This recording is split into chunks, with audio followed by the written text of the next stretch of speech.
Le 5 juin, à Genève, nous votons sur une modification de la LDTR, la loi sur les démolitions, transformations et rénovations des logements. Les milieux de défense des locataires appellent à voter non. Voici pourquoi. Au début du XXe siècle, Genève connaissait déjà une grande proportion de locataires.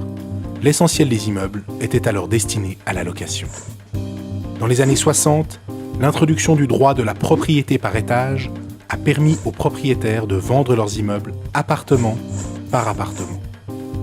Cette vente à la découpe a donné lieu à de nombreux abus dans les immeubles locatifs. Des familles ont été expulsées de leurs logements.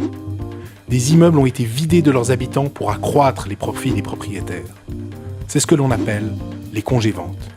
Tu achètes ou tu pars. Afin de lutter contre cette situation, en 1985, grâce notamment au travail de l'ASLOCA et de ses partenaires, la LDTR a été renforcée pour mettre fin à la pratique des congés-ventes et protéger les locataires, en maintenant un stock suffisant de logements répondant aux besoins prépondérants de la population.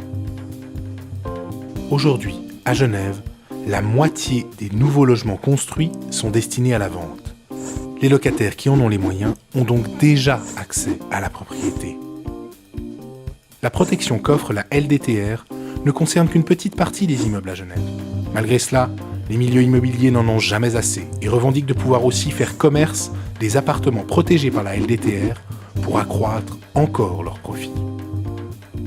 Si cette modification de loi est acceptée, les locataires seront menacés car les propriétaires pourront de nouveau leur dire « tu achètes ou tu pars ». Le logement est un droit, pas une marchandise. Il faut donc maintenir la protection des locataires et du parc locatif pour empêcher les expulsions et les hausses de loyers. Le 5 juin, je vote et je fais voter non à la modification de la LDTR.